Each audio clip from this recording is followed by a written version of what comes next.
Malaking advantage para sa team ng New York Knicks at Oklahoma City Thunder ang maaga nilang pagtatapos sa kani-kanilang serye dahil nagkaroon sila ng sapat na pahinga. Dahil sa mabilis nilang pag-usad, mas makaka-recover ang mga manlalaro at mas fresh ang buong kupunan pagdating ng conference finals ng East at West.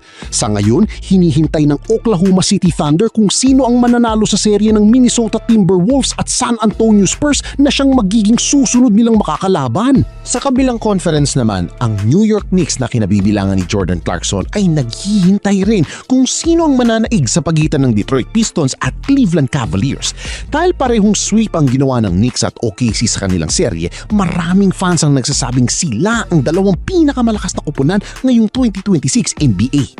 Sa ilang sports show sa US, madalas ngang lumalabas ang dalawang teams na ito bilang posibleng magkampiyon. Sila ang topic at ang dalawang teams na ito ang pinapaboran sa ngayon ng mga analyst na posibleng makakuha ng kampyonato.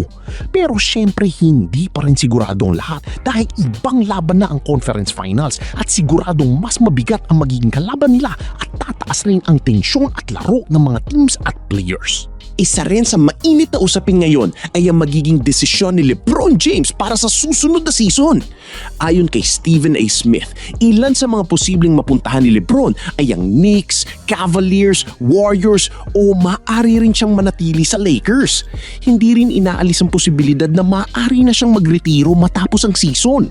Kung sakaling mapunta siya sa Golden State Warriors, magiging kakampi niya sina Stephen Curry at Draymond Green. Bagay na siguradong magiging malaking usapan sa NBA at sa mga Pinoy basketball fans.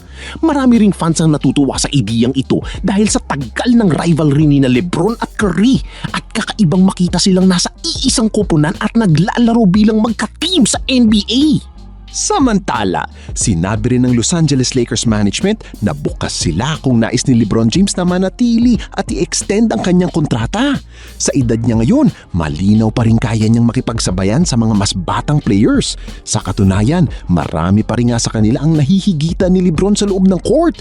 Kitang-kita pa rin ang lakas niya sa opensa, lalo sa pag-atake sa basket, paggawa ng play at pagkuha ng mahalagang puntos. Sa bawat laro, pinapakita niya na isa pa rin siya sa pinakamapanganib na manlalaro sa liga kahit matagal na siyang nasa NBA. Kung matatandaan rin natin, naging mainit na usapin ang pagiging magka-team ni na LeBron James at Stephen Curry sa NBA nung nakuha nila ang gold medal sa Olympics. At sa susunod na season, mangyayari niya kaya ito at magkatotoo ang isa sa nabanggit ni Stephen A. tungkol sa susunod na hakbang ni LeBron James.